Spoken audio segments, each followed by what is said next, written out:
Okay, my name is Joe Barilla, and I live in Manville, New Jersey. What makes Manville such a risk is the terrain.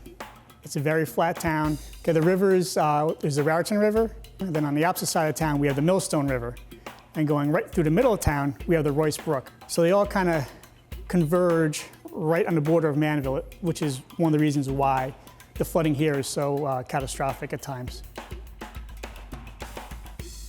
The forest, it was much more able to accommodate heavy rains and be more readily absorbed. Everything was pervious. Now there's so much more impervious surfaces, and that's your roads, your homes, sidewalks. The water has nowhere to go. When we get a real severe event in Manville, the only way out is either by boat or by helicopter.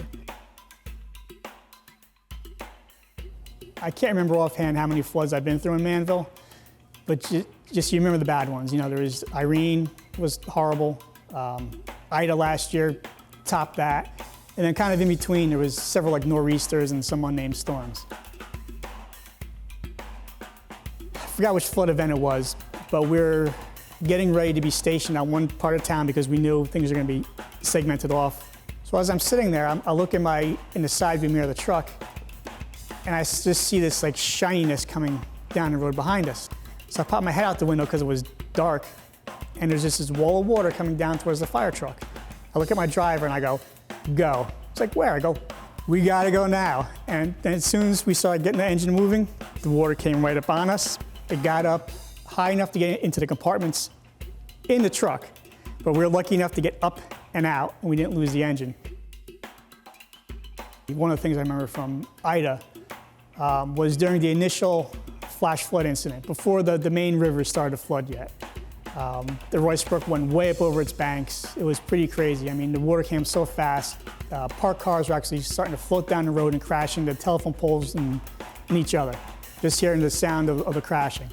But we got sent to one side of town because of a foundation collapsed. There was something like 5 kids, their parents, pets, you name it. Everything, it was just make a bad situation where it was happening right then and there. So we got the boats in, and I remember picking up the children that came off the boat. And this one child, poor little guy, he was just shaking uncontrollably. I just remember that, having this little child in my arms, and he's just shaking and shaking and shaking. And finally, like just after like holding him for a few minutes, telling him everything's gonna be okay, everything's gonna be okay, he finally started to calm down. But just that poor child now is gonna be traumatized for the rest of his life.